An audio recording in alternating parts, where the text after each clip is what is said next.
Alors, il y a un psaume au travers les psaumes qui est beaucoup connu. Peut-on fermer le son? Ça bourdonne en arrière.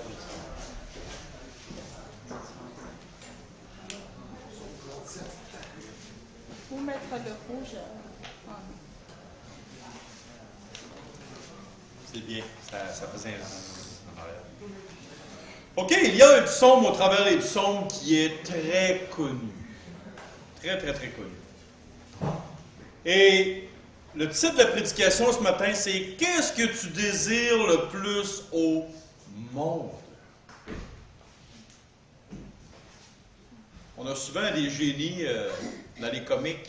Tu trouves une lampe, tu la frottes et pouf, il y a un génie qui sort. Là, il te dit 3 vœux. Qui a entendu cette histoire-là? Tout le monde connaît cette histoire-là. Oui, elle adore. Et on s'imagine, hey, si moi ça m'est arrivé, qu'est-ce que je pourrais bien désirer le plus au monde? Et le psaume 37, versets 4 et 5, il dit « Fais de l'Éternel tes délices, et il te donnera ce que ton cœur désire. Recommande ton sort à l'Éternel, mets en lui ta confiance, et il agira. Alors voici votre génie. T'aimes Dieu, il te donnera ce que ton cœur désire. »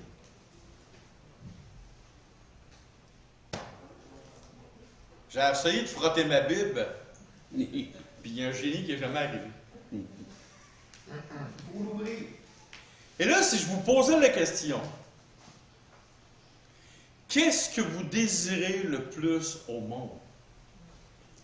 Onélie, qu'est-ce que tu veux le plus au monde dans ta vie? Comment? Mais le plus, une chose. Qu'est-ce que tu veux le plus au monde dans ta vie? Parle fort, dis une chose. Tu as un souhait là, sur terre. Une? Ta génie t'en donne une.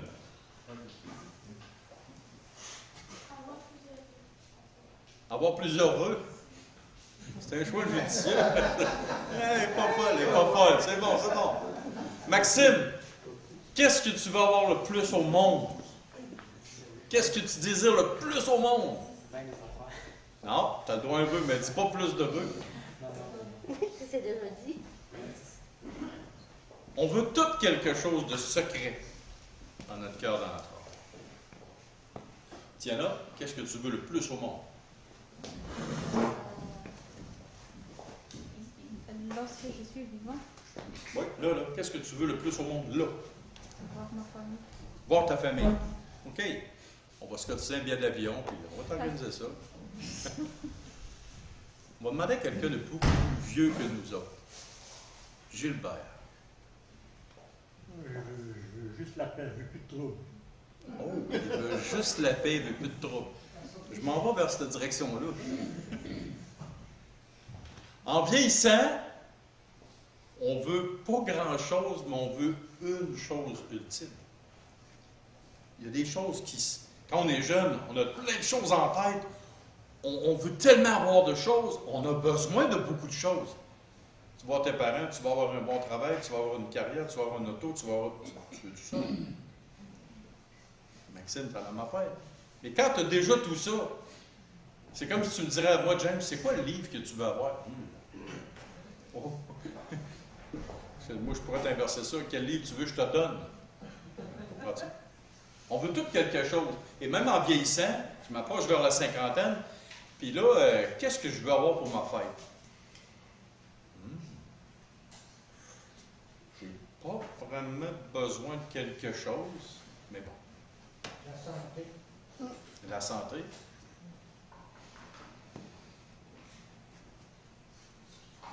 Qu'est-ce qu'un bon papa et une bonne maman qui est équilibré, qui est bon et qui est sage voudrait pour ses enfants?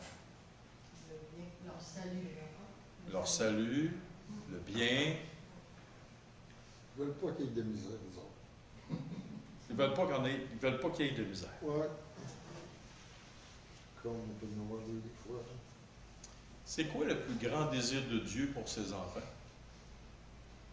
Avoir la paix, La paix? de le rencontrer. Le connaître. Connaître. Le connaître. Et si dans tout ce que nous avons dit, nous faisions fausse route? Et si nous faisions fausse route dans ce que nous désirons le plus au monde et ce que nous voulons le plus pour nos enfants? Et l'autre question, qu'est-ce que Dieu veut le plus pour nous? Nous disons ces choses-là par rapport à notre vision. Mais quelle est la vision de Dieu pour chacun de ses enfants?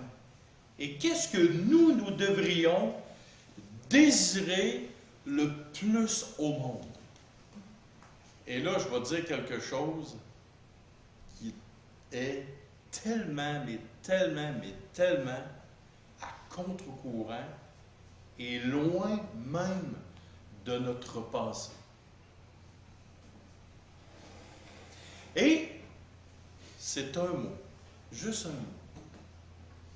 Ça s'appelle la sanctification.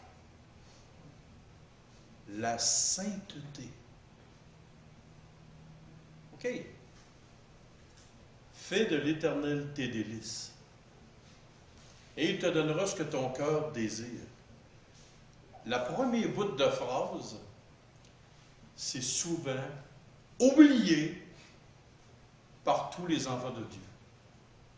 Parce que on voit ce verset-là avec une optique terrestre, charnelle et égoïste.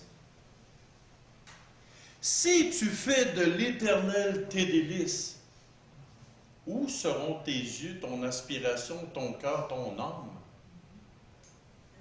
En haut. Pas à ce que tu vas voir autour de toi. Donc, tes désirs, ton cœur, ton âme ne sera plus à la même étage. Il y a 2 étages dans la vraie vie. Le premier étage, c'est terrestre, charnel, et on vit dedans. Puis il y a un deuxième étage qui s'appelle la sphère céleste, où Dieu est. Quand on dit sanctification, quand j'étais un jeune chrétien et que les plus vieux parlaient de sanctification, de sanctification, de sanctification, je disais, hey, c'est quoi ça? Qu'est-ce que ça mange en hiver? Voici des termes qui peuvent nous aider. Saint pour Dieu. S-A-I-N-T.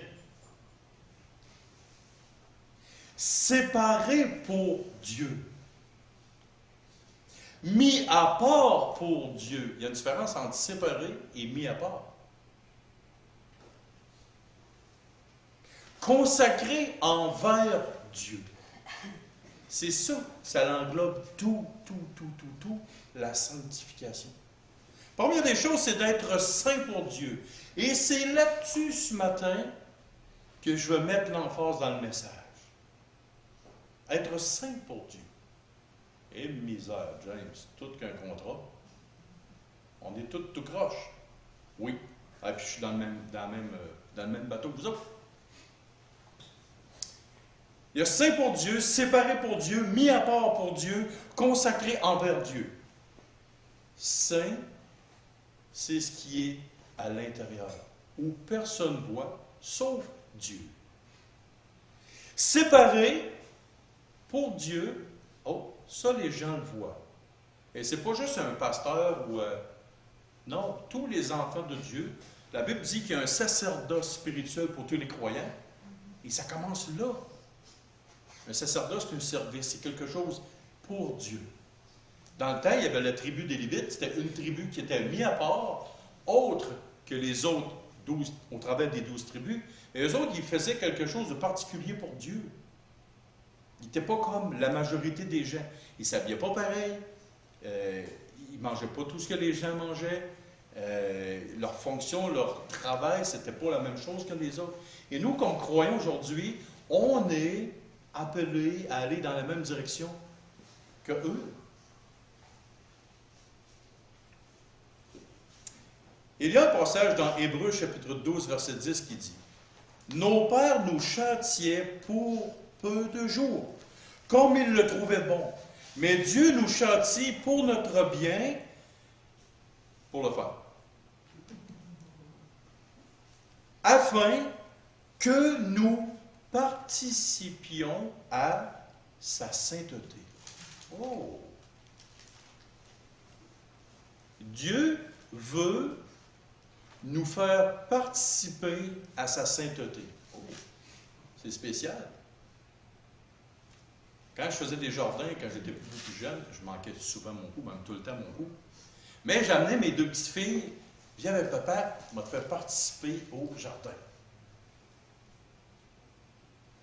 Hein? Une autre personne, mon beau-père, il a essayé de m'entraîner dans la mécanique, mais ça n'a pas marché. Mais il m'amenait dans son garage, puis il disait, regarde James, il a essayé ça, mais ça n'a pas marché. Mais au moins, il voulait me faire participer. On amène nos enfants à participer à quelque chose. Viens voir les oiseaux, viens voir ci. Viens, je vais te montrer comment souder. Un petit casse, manger, faire toutes sortes d'affaires. Dieu, il veut, son profond désir, c'est de nous faire participer à sa sainteté. Un autre passage dans 2 Corinthiens chapitre 3, verset 18. Nous tous dont le visage découvert reflète la gloire du Seigneur, nous sommes transformés en la même image, de gloire en gloire, par l'Esprit du Seigneur. Donc, Dieu est en train de faire un processus de nous transformer de gloire en gloire pour atteindre l'image perfection de Christ. Pendant que nous sommes enfants de Dieu, quand on est venu au monde terrestre, on nous a habillés, on nous a nourris. Qu'est-ce qu'on fait? On nous éduque. Pour arriver le plus possible, on nous outille, on nous éduque, pour arriver le plus possible à être un bon ou une bonne citoyen. Est-ce qu'on est d'accord avec ça? C'est ce qu'on fait. On envoie nos enfants à l'école, on envoie nos enfants faire des choses, on dit, on montre, on est en train de transformer tranquillement pas vite nos enfants à ce qui soit du bon sens. Soyez bien outillés. Mais Dieu est en train de faire ça avec nous, littéralement. Donc, comme enfant de Dieu, que tu le veuilles ou que tu ne le veuilles pas, tu es dans cette direction-là. La première des choses, Dieu, son désir, c'est de te faire participer à sa sainteté. La deuxième des choses, il est en train de te transformer. Et le but ultime de Dieu, c'est que tu ressembles à son Fils Jésus-Christ, qui lui est saint, parfait, irréprochable. Ça, c'est le but ultime de Dieu. Et le Seigneur Jésus, quand il est venu sur terre, il a dit une phrase très courte. Il a dit dans Matthieu 5, 48, « Soyez », ça veut dire que tu n'as pas le choix. Quand il dit « soyez », c'est une obligation, c'est un ordre.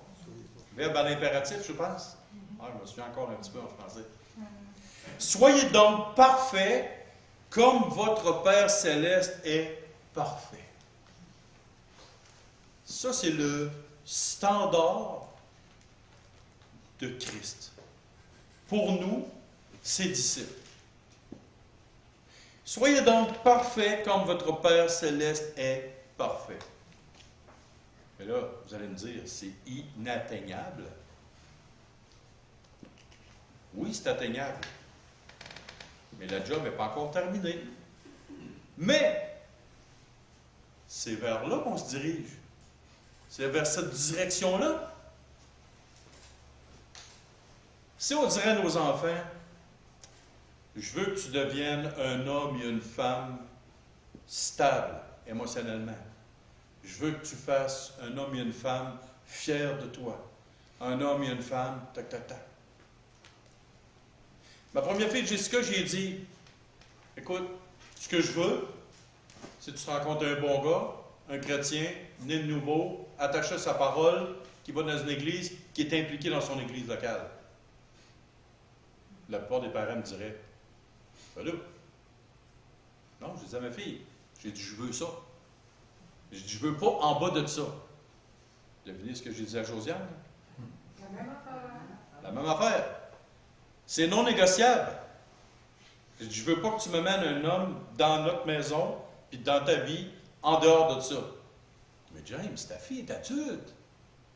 Josiane, est-ce que tu veux ça? Oui, il n'y a pas de trouble. Elle a dit qu'il n'y a pas de trouble.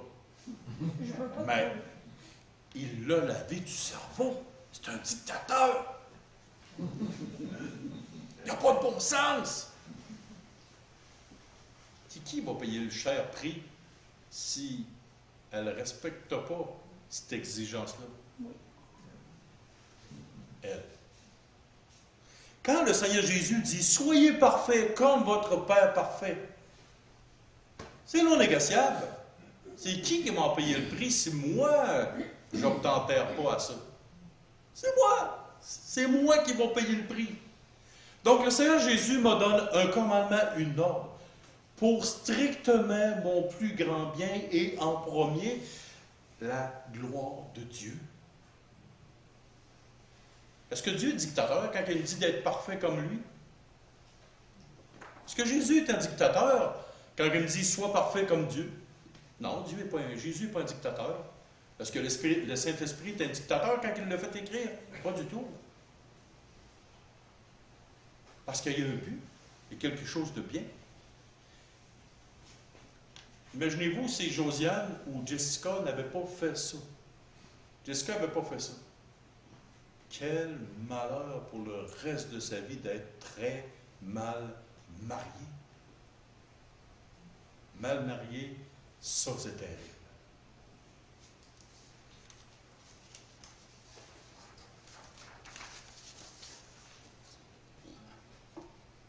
Il y a un passage qui nous parle que le Saint-Esprit, souvent le Saint-Esprit, la personne du Saint-Esprit est comme négligée. C'est comme si ça n'existait pas vraiment. Oui, c'est une théorie qui est dedans la Bible, mais il me semble que, bon, Jésus est venu, il parle souvent de son Père, mais il me semble que le Saint-Esprit, le Saint-Esprit est l'ultime personne à laquelle on devrait regarder. Savez-vous pourquoi? C'est lui qui remplace le Seigneur Jésus sur terre. Et tu vas vous envoyer un autre consolateur. Et il va être avec vous jusqu'à la fin du monde. Il me semble qu'il ne faudra pas le négliger. Et lui, il est en train de faire un travail. Actuellement, il est en train de faire une job de bras par en dedans. Et voici ce qu'il est en train de faire. Philippiens chapitre 1, versets 6 à 10. Je suis persuadé que celui qui a commencé en vous cette bonne œuvre la rendra parfaite pour le jour de Jésus-Christ. Il a commencé une bonne œuvre, puis il va la rendre parfaite au jour de Jésus-Christ. Il est juste que je pense ainsi de vous tous, parce que je vous porte dans mon cœur, soit dans mes liens, soit dans la défense et la confirmation de l'Évangile, vous qui tous participiez à la même grâce que moi. Car Dieu m'est témoin, je vous chéris tous avec la tendresse de Jésus-Christ. Et ce que je demande dans mes prières, c'est que votre amour augmente de plus en plus en connaissance et en pleine intelligence, pour le discernement des choses des meilleures, pour le fun, afin que vous soyez pur et irréprochable pour le jour de Christ. D'un gars qui est inspiré par le Saint-Esprit, l'apôtre Paul, il dit « Je vous aime, vous êtes mes enfants. » Il dit « Ce que je veux pour vous, 2 phrases. Cette bonne œuvre la rendra parfaite pour le jour de Jésus-Christ. » Il y a quelqu'un qui a commencé une job. Et afin que vous soyez purs et irréprochables pour le jour de Christ. Qui fait ce travail-là? C'est le Saint-Esprit. Qui est en dedans de nous et il est en train de travailler. Et savez-vous quoi? Chez nous, là, si vous venez chez nous, puis je suis en train de faire un travail, puis vous passez votre temps à vous mettre des bâtons dans les roues. qu'est-ce qui va arriver? Demandez à ma femme. Venez toujours me mettre des bâtons dans les roues pendant que je suis en train de faire un job. Bon, je vais arrêter de travailler, mais on va vous en regarder dans les yeux, et va dire Hey, tu fais là? Décroche un petit peu, tu reviendras me voir demain. Ou la semaine prochaine, je ne sais pas fini. Je viens pour faire une pelletée de terre ou je viens n'importe quoi de peinture. Hey! Hey! Savez-vous quoi? C'est souvent ça qu'on fait avec le Saint-Esprit. Il est en train de faire un travail, puis à tout bout de champ, on arrive. Oh, ouais, mais. Hein? Oh, ben là, franchement, il est en train de travailler pour qu'on soit pur et irréprochable pour le jour de Christ. Qui vous pensez qui va payer si on ne le laisse pas travailler, lui? Moi. Et c'est hyper important de faire attention à ce que lui est en train de faire.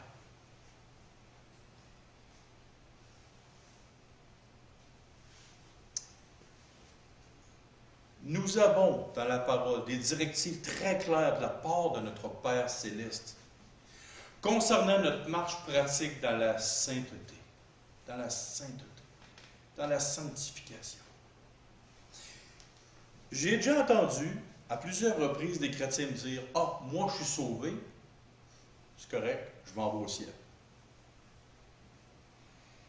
Savez-vous que c'est le plus grand mensonge que Satan a conté aux enfants de Dieu depuis que l'Église existe? Si c'était juste une question de salut, la Bible aurait une page et quart. Mais si la Bible est aussi volumineuse, il y a tellement d'histoires à raconter, pourquoi je raconte des histoires à mes enfants ou à d'autres mondes? C'est pour faire réaliser quelque chose à quelqu'un. C'est pour faire apprendre. C'est pour qu'il retienne. La parole de Dieu, c'est ça qu'elle te dit. Elle est volumineuse, elle est remplie d'exemples, remplie de choses pour te faire marcher en direction d'eux. J'aimerais qu'on y aille voir, s'il vous plaît, 3 passages. On va commencer dans Philippiens chapitre 2. Tournez avec moi dans Philippiens chapitre 2, versets 12 à 15. Ainsi, mes bien-aimés, comme vous avez toujours obéi, mettez en œuvre votre salut avec crainte et tremblement, non comme en ma présence, mais bien plus encore, maintenant que je suis absent. Car c'est Dieu qui produit en vous le vouloir et le faire, selon son bon plaisir. Faites toutes choses sans murmure ni hésitation, afin que vous soyez irréprochables et purs, des enfants de Dieu irréprochables au milieu d'une génération perverse et corrompue, parmi lesquels vous brillez comme des flambeaux dans le monde. Comment on peut travailler pour notre salut? On ne peut pas travailler pour le salut. Est-ce que c'est marqué « travailler pour votre salut » ? Dans la version 1910, oui, c'était ce mot-là qui était. Et ils l'ont enlevé, parce que ça ne correspondait pas avec la doctrine. Mais comment est-ce qu'on fait pour mettre en œuvre notre salut? La parole de Dieu dit que la sanctification, la sainteté, elle est progressive. En premier, Dieu a commencé par le salut de notre âme, notre position en Jésus-Christ. Nous sommes sauvés par grâce. Mais il y a un autre terme, parce que notre français est un petit peu limité à comparer du grec et de l'hébreu. Et il y a quelque chose qui est en transformation. Et c'est ça que l'apôtre Paul est en train d'écrire. Mettez en œuvre votre salut. Le terme salut, c'est sainteté. Vous êtes en train, présentement, d'être sauvés de cette génération perverse-là. Il y a une œuvre qui est en train de se faire présentement. Votre corps, votre âme, votre esprit est en train de passer au travers d'un monde déchu tout croche, et vous êtes en train, tranquillement, pas vite, d'être transformé. Et l'achèvement final, c'est quand nous serons dans la présence de Dieu. Si tu marches à contre-courant vers lequel tu es en train d'être transformé, c'est là que tu attristes l'Esprit Saint et c'est là que tu éteins l'Esprit Saint. Et qui, au final, va payer pour? Et tantôt, je vais vous dire pourquoi vous allez payer pour. C'est quelque chose de très, très, très important. Quand on est un jeune croyant, on a de la misère à saisir ces choses-là. On ne catch pas trop. Bon, OK, on est sauvé par grâce. À la fin, on va être rendu parfait. Mais entre les deux, il me semble que c'est quelque chose de vague, de flou. Mais il y a un travail qui se fait. Un travail de sanctification progressive. La sainteté devient de plus en plus dans la vie, dans l'âme du croyant.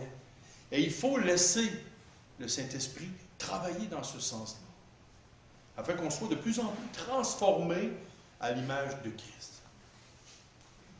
Et là, il nous dit, mettez en œuvre votre salut avec crainte et tremblement. Si c'était la position du salut, pourquoi trembler? Pourquoi avoir crainte? On n'est pas sauvé par des bonnes actions. Mais le mot salut ici devrait être sanctification ou sainteté. Pratique, mets en œuvre la sainteté que Dieu t'a permis que tu puisses faire avec crainte et tremblement. Oh, là, ça fait un autre sens. Autrement dit, Dieu t'a donné le vouloir et le faire en dedans de toi. Il t'a donné la personne du Saint-Esprit. Il t'a tout donné. Maintenant, marche avec crainte et tremblement. Pourquoi? Parce que tu as peur de Dieu? Non. Vous allez savoir tantôt de quoi il faut avoir peur. Et on va tourner dans un autre passage, 1 Pierre 1, verset 13 à 16. 1 Pierre 1, verset 13 à 16.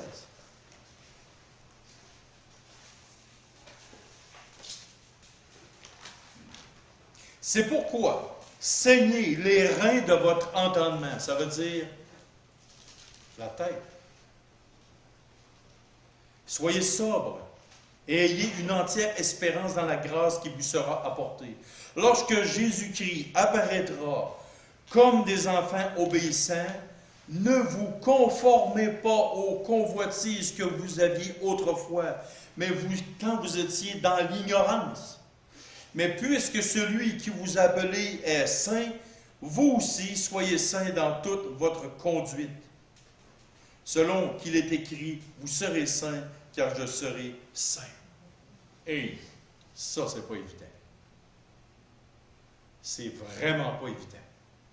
D'être saint dans toute notre conduite. Je vous dis ça, mais des fois, j'ai envie d'aller me coucher et d'aller m'asseoir. C'est le défi le plus grand pour une personne sur toute la surface de la Terre. Parce que tu combats contre quelque chose qui tente dans toi. C'est une guerre, là. Qui est le plus grand boxeur au monde présentement? Y a-t-il quelqu'un qui le sait? Hein? Mohamed Ali. Non, bon. Là, il est mort. Non, on ne sait pas. Il ne sait pas. Mais mettons un gars comme Mike Tyson. Il est encore vivant, mais même rendu à 55, 54 ans, je ne m'enlignerai pas dans un ring de boxe avec. Moi, j'ai l'oreille d'un gars. Hein? Et moi, j'ai l'oreille d'un gars. Bon, je sais, c'est un fou. Mais aujourd'hui, il est beaucoup plus calme, beaucoup plus sage. Je pense que... Mais imaginez-vous là, que vous étiez dans un ring de boxe, puis même à 50 quelques années, c'est OK, James, faut-il combattre Mike Tyson dans un ring? Si je parie sur moi, je perds. Donc, je vais parier contre moi pour Mike Tyson. Il va gagner. Parce que physiquement, je n'ai pas la qualification pour me battre contre un gars de même. Il est trop fort. Il est plus fort que moi.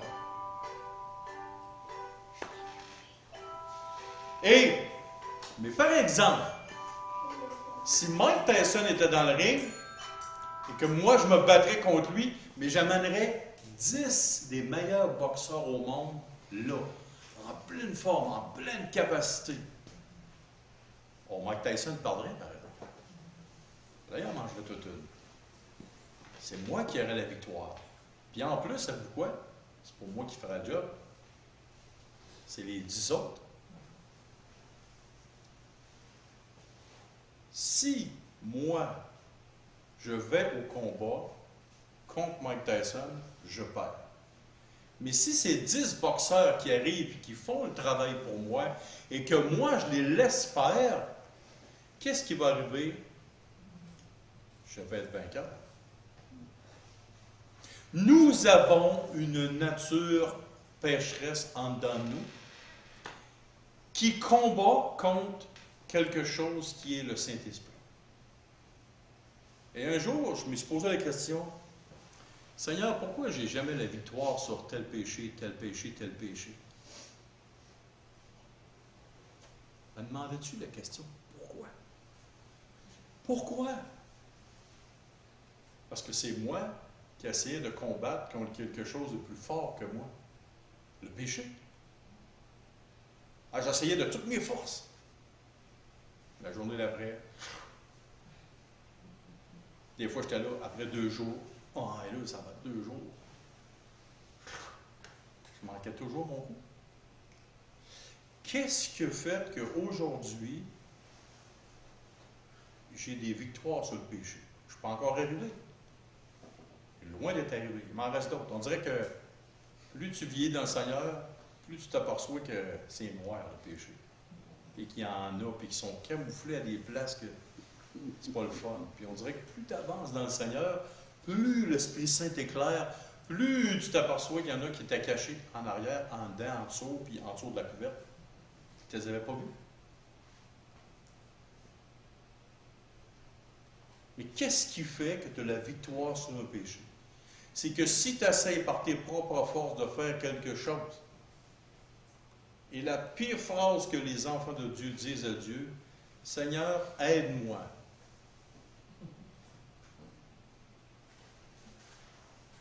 L'aveugle, Jésus, a dit, qu'est-ce que tu veux que je te fasse? J'aimerais ça que tu m'aides à recouvrir ma vue. Ah, mais tu n'auras pas pu faire la moitié de la job. Puis Jésus aura fait l'autre moitié. Non, qu'est-ce que tu veux que je te fasse? Seigneur, que je recouvre la vue. OK. Qui pouvait faire recouvrir la vue? C'est seulement Christ. Il n'y a aucun autre moyen humain. C'était Christ qui pouvait faire le miracle. Si nous comprenons que nous valons rien, que nous ne sommes rien, nous n'avons aucune force, et que c'est le Saint-Esprit en nous qui fait le job, c'est lui qui va nous sortir de là. C'est les 10 boxeurs qui vont venir battre contre cette chose-là. Ah, ça c'est de la théorie, mais comment on fait ça? Ça s'en vient. Ça s'en vient. La grande question. Maintenant, comment devenir de plus en plus saint? Et la première personne dans sa tête qui parle, c'est ma femme. Bon, James, j'ai hâte de voir. Tu manques ton coup à la maison. Les enfants me regardent. Je sais que tu me regardes avec un sourire. Est-ce que je suis en train de dire que je suis déjà rendu complètement sain à 100%? Non. Mais si je pose la question, Suzy, est-ce que tu voudrais que je retourne comme j'étais quand j'avais 20 ans? Pas du tout.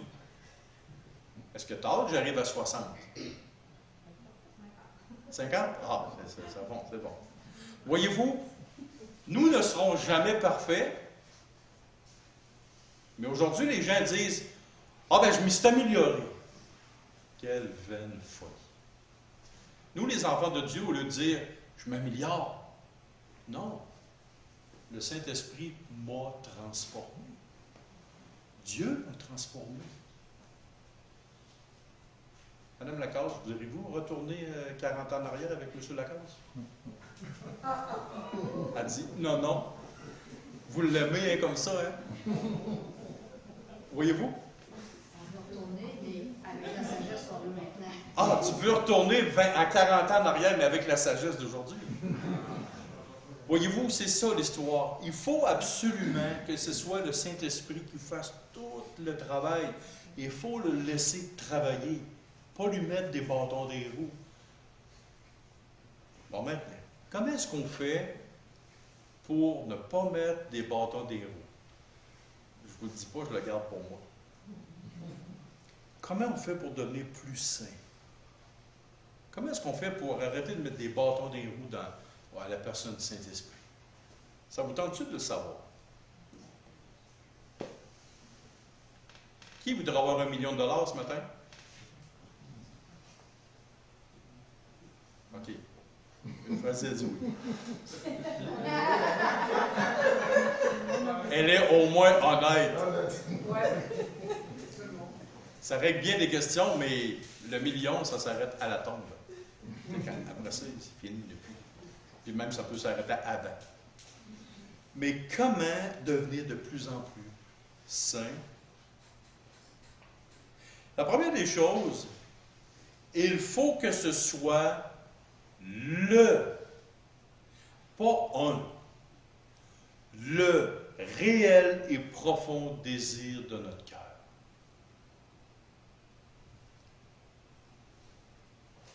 Bien des gens rêvent d'avoir une entreprise. Ils ne sont pas prêts à faire les efforts pour l'avoir. Puis il y a des gens rêvent. Non, pas vrai. Il y a quelques personnes qui rêvent à devenir pasteur. Il y a beaucoup de monde qui rêve à plein d'affaires, mais qui ne font rien. Savez-vous pourquoi ils ne font rien? Parce que ce n'est pas vraiment un réel désir de leur cœur. Si tu veux vraiment quelque chose, qu'est-ce que tu vas faire? La première des affaires, là, ça va devenir ici. Ça va être ça qui va être le motif de ta vie. Si tu n'as pas le désir profond et que c'est le seul et unique désir d'être plus sain, ça ne marchera pas. Qu'est-ce que Jésus a dit à celui qui était aveugle? Qu'est-ce que tu veux que je te fasse? Hey, le génie qui est arrivé et qui a dit, tu as un souhait, qu'est-ce que tu vas avoir? Le plus grand désir de cet homme-là, c'était de recouvrir la vue, de retrouver la vue. C'était ça qu'il désirait. L'autre personne, ça fait des années que j'essaie d'aller dans la piscine, puis un autre va avant moi. Il dit, je veux être lavé. Si ce n'est pas le désir profond de notre cœur, oublie ça. Oublie ça. Ça ne marche pas. La deuxième des choses, comment est-ce que vous aimez votre péché? Quand Joseph, elle devait être super belle, la femme de Potiphar. Très belle. Si elle n'était pas vraiment belle, il n'aurait pas parti à la course. Il aurait fait « Hey, oh! » OK? Pourquoi Joseph est parti à la course? Pas parce qu'il avait peur. Non, non. Il n'avait pas peur de Potiphar, il n'avait pas peur de personne. Il avait peur de quoi? Il avait peur d'une seule chose, Joseph. Il avait peur du péché. Si tu ne travailles pas de façon acharnée pour fuir le péché, oublie ça. Tu es comme un alcoolique qui s'en va s'asseoir dans un congélateur de bière à l'épicerie. Ah, Seigneur, je veux tellement être loin de ce péché-là. À tous les jours, hein? Qu'est-ce que tu fais là? Il sort du dépanneur, pain congelé. Et où t'arrives? Ah, du colle de bière. Fuis le péché. Si tu ne détestes pas profondément ton péché, que ce n'est pas ton désir premier d'être saint, puis que tu ne fuis pas le péché, c'est clair que j'étais au prix avec le chocolat. Moi, j'étais pris avec le chocolat. J'étais esclave du chocolat. Mais j'allais souvent faire un tour. C'est bizarre, je passais toujours en sortant de l'Assemblée en avant de chocolaterie favori. Là, je ralentissais et je regardais ça. Je convoitais la bâtisse. En plus, elle est brune. J'avais envie de mordre après.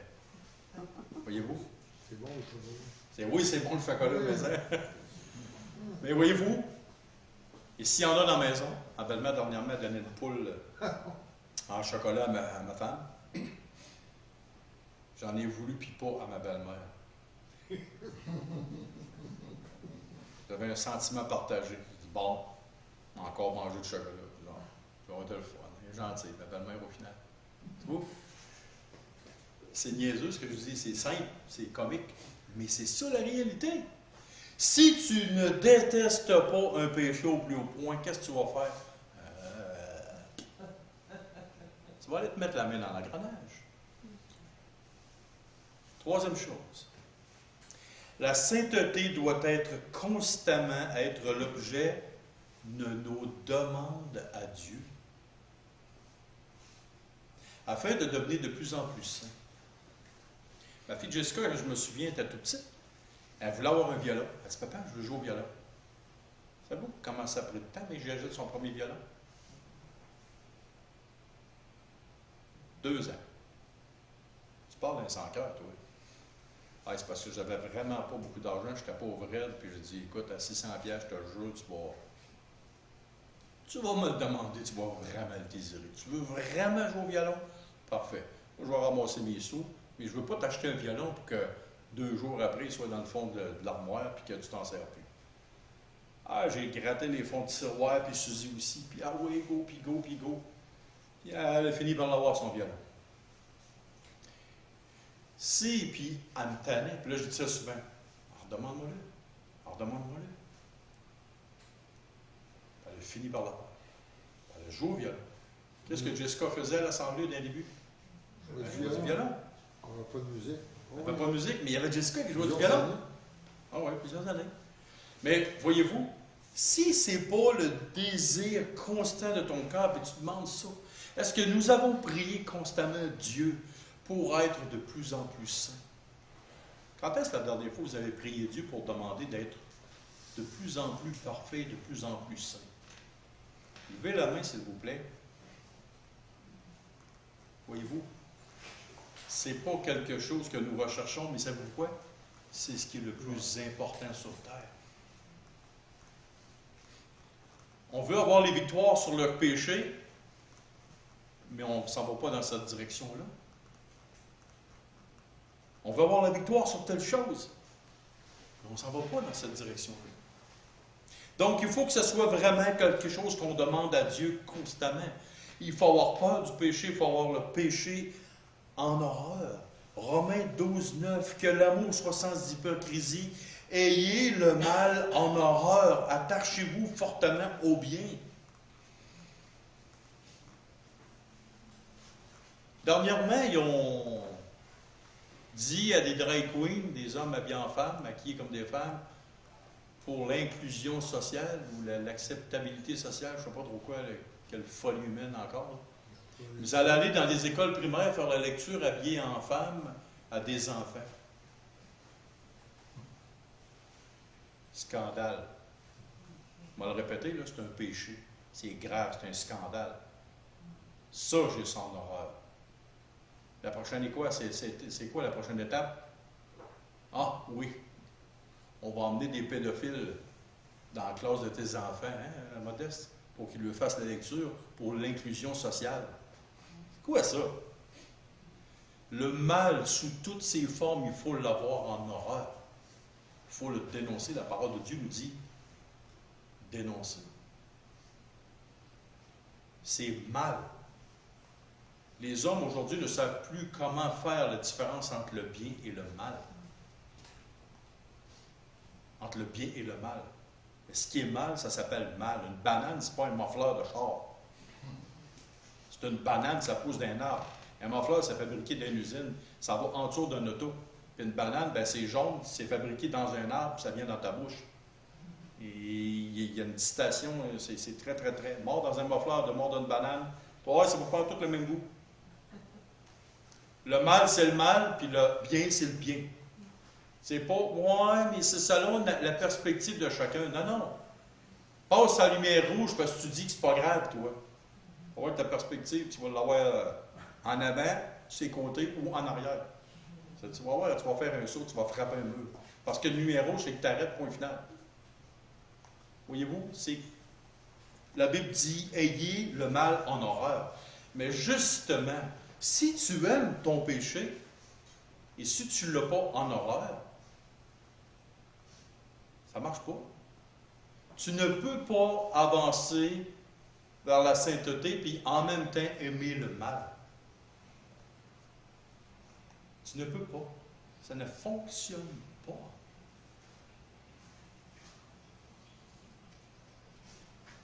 C'est comme d'essayer de mélanger de l'eau et de l'huile puis de penser que ça va toujours être bien fusionné ensemble. Bonne chance. Hein, Maxime? Ça marche bien. Hein? Ah, t'as beau brasser tant que tu veux. Brasse pendant une semaine de temps. Prends-toi la moitié, une tasse d'eau, une tasse d'huile. Brasse ça en même temps. Mets ça là, compte jusqu'à 10. Tu vas voir ce qui va se passer. Même si tu brasses pendant une semaine. L'huile va toujours arriver au-dessus de l'eau. Pourquoi? C'est pas compliqué. L'huile est moins pesante que l'eau. Fait que donc, le mal, le bien, ça ne va pas ensemble. Mais ça, nous, les humains, on est la seule race, la seule créature qui pense que tout se mélange bien ensemble et qu'il n'y a pas de problème. Matthieu 7, 3, 5 nous dit « Ôte la poutre de ton œil. » Laisse faire le reste du verset, là. Tu vas savoir comment ôter le brindé dans la... C'est pas ça que je dis. Le Seigneur Jésus dit « Ôte la poutre de ton œil. » C'est quoi ça? Pourquoi que le Seigneur Jésus disait ça? Ôte la poutre de ton œil, parce que la poutre dans ton œil, ça t'empêche de voir clair. Quand le Seigneur Jésus disait ça, il est en train de dire aux gens, tu as tellement d'ouvrages à faire en dedans de toi. Il y a tellement d'affaires qu'il faut que tu éradiques et que tu élimines, tu n'auras même pas le temps d'aller voir ton prochain.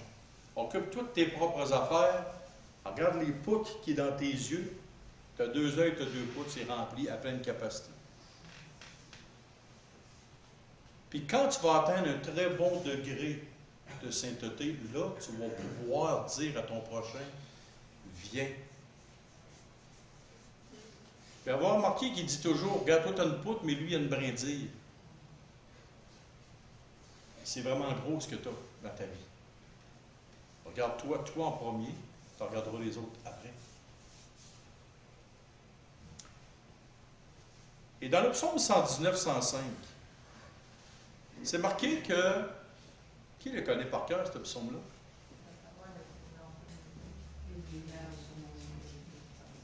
Ta parole est une lampe à mes pieds. Qu'est-ce qui ne marche pas? Qu'est-ce qui ne marche pas dans ce verset-là, humainement parlant? Est-ce que vous avez essayé de marcher avec une lampe à tes pieds sur un chantier qui fait bien noir?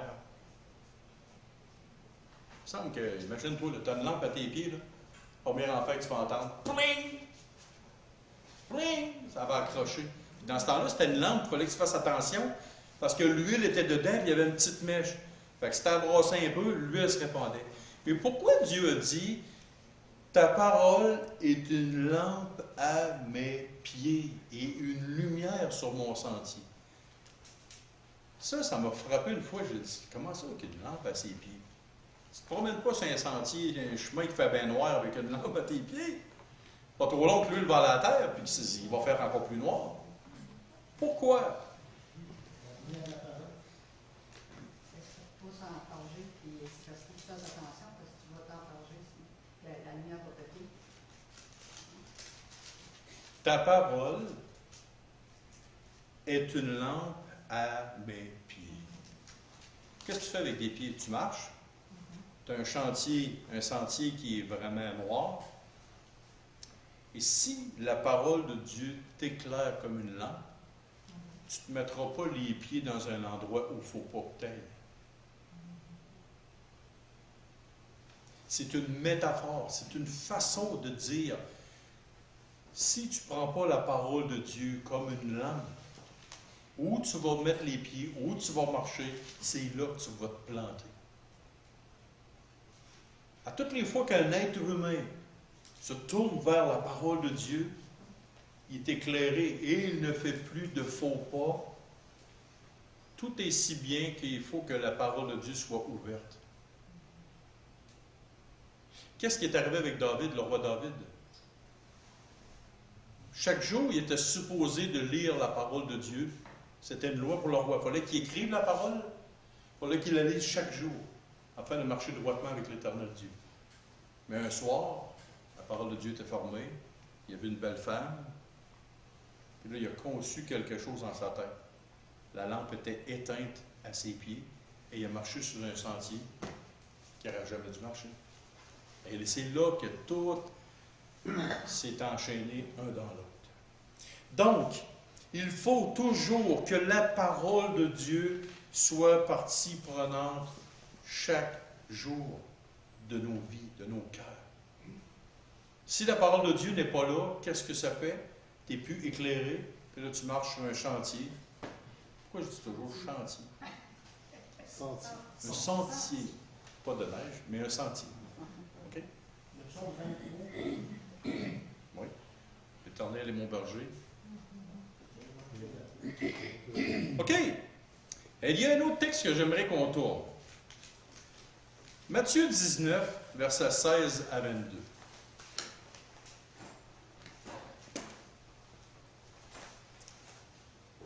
Et c'est vraiment particulier parce que c'est la seule interaction avec un être humain que le Seigneur Jésus a parlé de cette manière-là. Et ça m'a frappé. Matthieu chapitre 19, versets 16 à 22. Et voici un homme s'approcha et dit à Jésus, « Maître, que dois-je faire de bon pour avoir la vie éternelle? » Il lui répondit, « Pourquoi m'interroges-tu sur ce qui est bon? Un seul est bon. Si tu veux entrer dans la vie, observe les commandements. Lequel? Lui dit-il. Et Jésus répondit, « Tu ne tueras point, tu ne commettras point d'adultère, tu ne déroberas point, tu ne diras point de faux témoignages. Honore ton père et ta mère, et tu aimeras ton prochain comme toi-même. » Le jeune homme lui dit, « J'ai observé toutes ces choses. Que me manque-t-il encore? » Jésus lui dit, « Si tu veux être parfait, aïe aïe, ok, on continue. Va, vends ce que tu possèdes, donne-le aux pauvres, et tu auras un trésor dans le ciel. Puis viens et suis-moi. » Après avoir entendu ces paroles, le jeune homme s'en alla tout triste, car il avait de grands biens. Et ça, c'est une phrase qui m'a vraiment frappé. Si tu veux être parfait, wow! Qu'est-ce que c'est ça? Là, je ne comprends pas trop au début. Je regarde ça, je dis, écoute, le gars, il demande, qu'est-ce que je dois faire de bon pour avoir la vie éternelle? Jésus dit, ben écoute, il commence à faire le décalogue, les commandements. Les commandements. Ah, mais il dit, j'ai fait ça toute ma vie. Mais à un autre endroit, c'est marqué que Jésus l'aima. Ben là, il dit, j'ai fait ça toute ma vie, qu'est-ce qui me manque encore? Qu'est-ce qui me manque encore? Jésus lui dit, si tu veux être parfait, vends tout, puis suis-moi. Quel était le problème de ce jeune homme-là? Il était riche. Les richesses. Hein? Il était riche. Ah, il était riche, oui. Mais quel était le réel problème de cet homme-là? Pas l'orgueil. Oui, l'orgueil s'est rattaché. Mais le premier problème de cet homme-là, il avait développé un raisonnement que s'il pratiquait la loi de Dieu, il deviendrait sans péché, sans problème. Mais le Seigneur Jésus savait toutes ces choses-là et il lui a dit, il lui a ramené au commandement de Dieu. Et quel était le premier commandement de Dieu? Tu aimeras le Seigneur ton Dieu, tout ton cœur, ta force. Il dit, garde. Il dit, vends toutes tes richesses, donne-les aux pauvres, puis suis-moi. Le jeune homme, lui, disait, j'ai accompli toutes ces choses-là dans ma vie. Mais au final, le premier commandement, tu n'auras pas d'autre Dieu devant ma face, il y en avait là le problème. Qu'est-ce que ça veut dire? C'est que c'est pas parce que tu fais des bonnes actions que tu vas être parfait. Si tu veux être parfait selon la loi, selon les bonnes actions, il faut que tu fasses la loi parfaitement. Et ça, c'est impossible.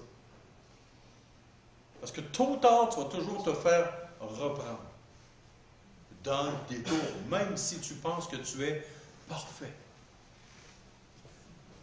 Mais qu'est-ce que le Seigneur Jésus est en train de dire, d'enseigner aussi de plus haut que ça?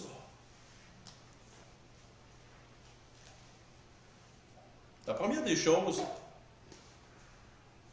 pour être parfait, pour s'en aller vers la perfection, il faut toujours marcher, pas selon ce que nous pensons comme le jeune homme, mais il faut toujours marcher avec les balises de la loi de Dieu. Quel était le rôle de la loi de Dieu? C'était de te démontrer l'état dans lequel tu étais. Paul il dit que j'ai connu la loi, c'est en même temps que j'ai connu le péché. Avant que je connaisse la loi, je ne savais pas que c'était un péché. Maintenant que je connais la loi, je sais que c'est un péché. Donc, si tu veux aller dans la direction de la perfection, regarde toujours la loi. Que dois-je faire de bon pour hériter la vie éternelle? Le Seigneur dit dans le Décalogue. Puis là, il dit, si tu veux être parfait, retourne encore à la loi, vends tout ce que tu as, abandonne ce Dieu-là, puis retourne au premier commandement. Tu n'auras pas d'autre Dieu devant ma face. Christ ramenait toujours les hommes à la loi de Dieu pour dire, voici, c'est cette direction-là. Et l'apôtre Paul, Timothée 1,8 dit, la loi est bonne pourvu qu'on en fasse un usage légitime. 3 types de lois, la loi sacrificielle, les sacrifices d'animaux, la loi cérémonielle, comment faire le culte, et l'autre loi qui est d'une importance capitale, les 2 autres aspects, on les met de côté, mais la loi capitale, c'est la loi morale. Donc, tu ne peux pas dire, ah, je suis correct dans tel domaine. Qu'est-ce que la parole de Dieu dit? Tu as beau penser dans ta tête, oui, moi, je vais marcher, je vais rouler, puis je vais passer tout droit sur la lumière rouge. Qu'est-ce que la loi dit? Le policier va t'arrêter, il dit que selon la loi, tu as commis une infraction, tant de dollars d'amende, tant de points de mérite. Tu ne peux pas faire fi dans ta marche pratique pour être de plus en plus parfait en mettant la loi morale de Dieu de côté. Tu ne peux pas. Pourquoi? Parce que nous ne marchons pas selon nos standards, mais selon les standards de Dieu. Sans ça, c'est impossible de s'aligner vers la perfection. Fait que si les gens te posent la question, « Ah, écoute, ou bien toi, tu dis, je peux-tu faire telle chose? » Qu'est-ce que la parole de Dieu te dit? Je vous pose la question. J'ai l'intention de me faire faire un tatouage.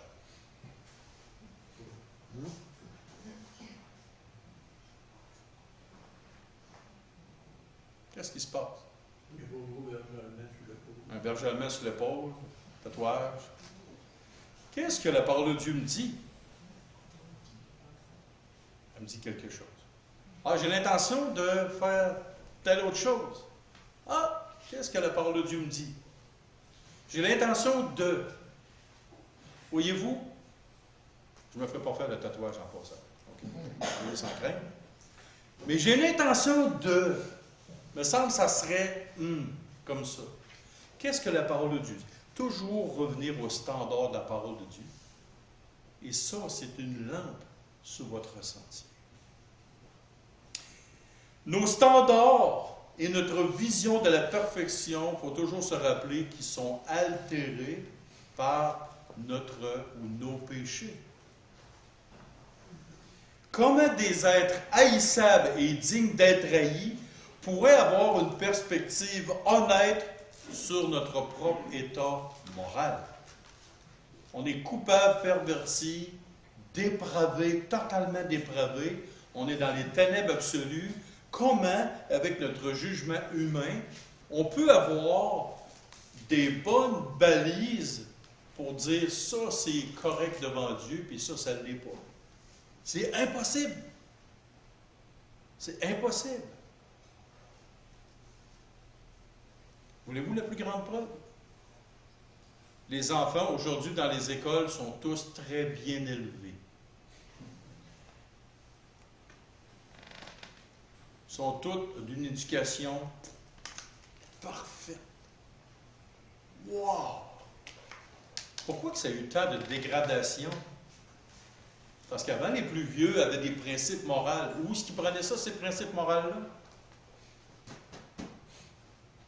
On a pris Dieu, coup de pied dans le derrière, on l'a sorti de nos vies. Sa parole et ses principes, on va faire comme on l'entend. Une ou deux générations plus tard, wow! Qu'est-ce qui se produit? Allez voir dans les écoles primaires, vous allez le voir. Aujourd'hui, la société, le policier anciennement qui était policier, qui s'occupe ici, là, les maisons des scouts, il disait avant, un policier intervenait il y a 25 ans. Un policier intervenait et les gens avaient du respect pour les policiers. Aujourd'hui, il dit « T'es épouvantable, mais tu comptais d'être rendu à ma retraite. » Pourquoi? Parce que les standards de moralité n'ont plus de ligne directrice de la parole de Dieu, mais plutôt le cœur humain. Et plus ça va aller, plus ça va déraper.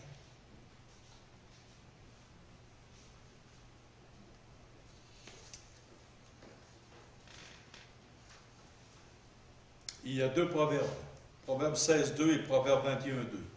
Toutes les voies de l'homme sont pures à ses yeux, mais celui qui pèse les esprits, c'est l'Éternel. Toutes les voies de l'homme sont droites à ses yeux, mais celui qui pèse les cœurs, c'est l'Éternel.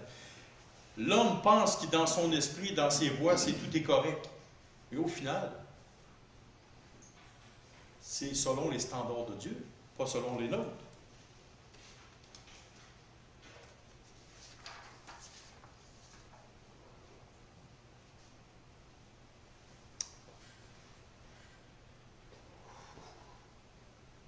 Dernier texte.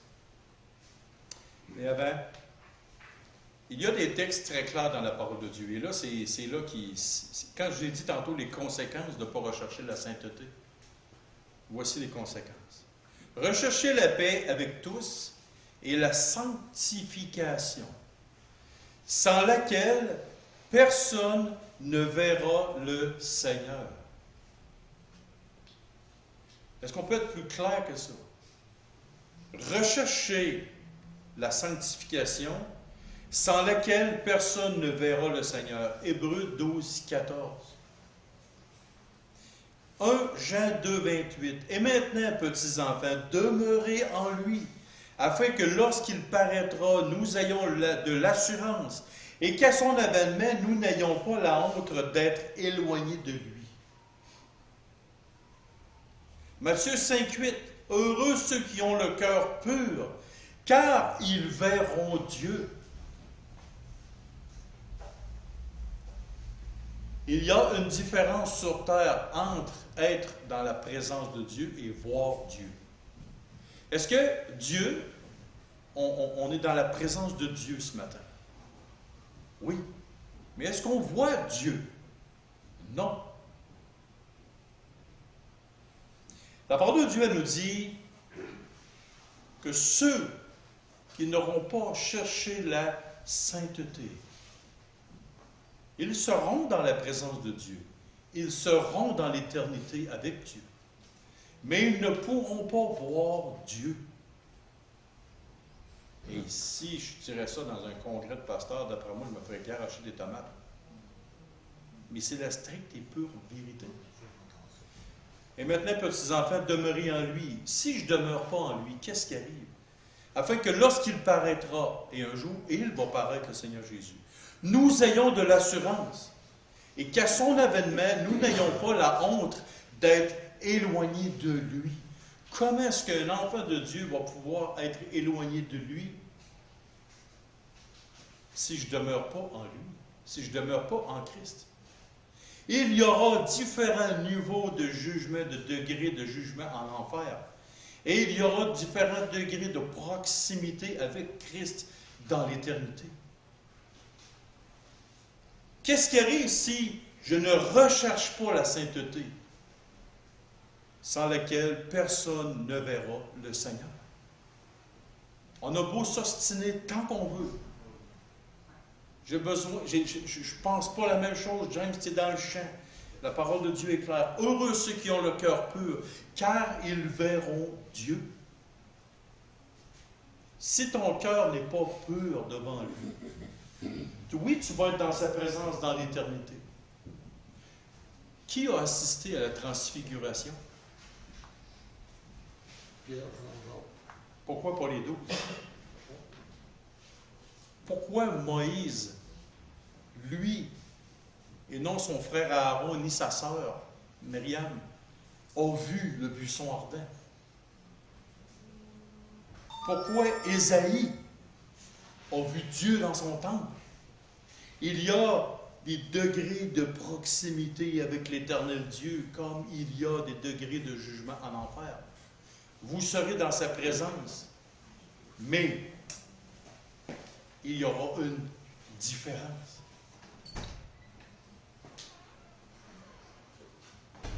Et une autre chose, hyper importante, dans Jean chapitre 15, et on termine avec ça.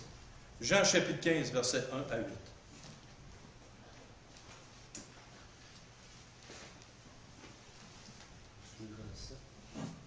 Jean chapitre 15, verset 1 à 8. Je suis le vrai cep. Et là, c'est le Seigneur Jésus qui parlait. Je suis le vrai cep, et mon Père est le vigneron. Tout serment qui est en moi et qui ne porte pas de fruit, il le retranche, et tout serment qui porte du fruit, il l'émonde afin qu'il porte encore plus de fruits. Déjà, vous êtes purs à cause de la parole que je vous ai annoncée. Demeurez en moi et je demeurerai en vous. Comme le serment ne peut de lui-même porter du fruit, s'il ne demeure pas attaché au cep, ainsi vous le pouvez pas non plus si vous ne demeurez en moi. Je suis le cep, vous êtes les serments. Celui qui demeure en moi et en qui je demeure porte beaucoup de fruits. Car sans moi, vous ne pouvez rien faire. Si quelqu'un ne demeure pas en moi, il est jeté dehors comme le serment et il sèche. Puis on le ramasse et on le jette au feu et il brûle. Si vous demeurez en moi et que mes paroles demeurent en vous, demandez ce que vous voudrez et cela vous sera accordé. Si vous portez beaucoup de fruits, c'est ainsi que mon Père sera glorifié et que vous serez mes disciples. Le Seigneur Jésus prend un serment, une image d'une vigne, d'un serment, c'est une branche connectée après. Si tu coupes la vigne, tu l'enlèves, tu coupes la branche, tu l'enlèves du cep, la branche meurt. Cette branche-là, on le prend, on le jette, on le ramasse, on le met de côté. 2 fois, le Seigneur Jésus a dit, tout serment qui porte du fruit, il l'émonde. Ça veut dire, il en prend soin. Et tout serment qui est à moi et qui ne porte pas de fruit, il le retranche. Tout serment qui ne porte pas de fruit, il le retranche. Et il dit, une autre fois, si demeurait en moi, demeurez en moi. Comme ça, un petit peu. Si quelqu'un ne demeure pas en moi, il est jeté dehors. Il est en train de parler à ses enfants ici. Il faut absolument avoir cette idée des conséquences de ne pas avoir marché dans la sainteté. Et dites-vous une chose, le diable, c'est ça qu'il veut le plus au point. Vous éloignez de la sainteté de Dieu. Vous éloignez de la sainteté de Dieu. Vous n'irez pas en enfer. Votre salut est assuré. La certitude du salut, de la présence de Dieu. Mais, je vous parle de la proximité de plus en plus intime avec Dieu et Christ. Prions là-dessus. Est-ce que deux personnes pourraient prier avant de terminer? Prier à haute voix. Deux personnes, s'il vous plaît. Oui, Seigneur, on veut te remercier pour la bonne parole que tu as permis qu'on écoute aujourd'hui. On te prie de bénir celui qui a amené notre message aujourd'hui. On a pris de rentrer ça dans notre cœur parce que c'est des choses qui sont importantes. Des choses, des fois, qu'on peut apprendre et si on ne fréquente pas d'assemblée, on n'entend pas parler de ça. Fait qu'encore une fois, merci Seigneur pour cette bonne parole. Amen.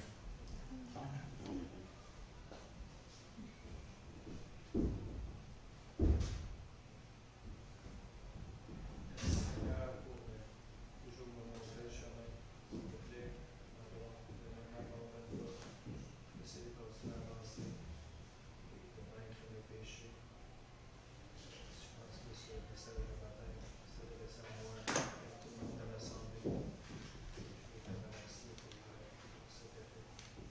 Continue à agir dans nos vies, en restant des croyants. Que ce se réalise.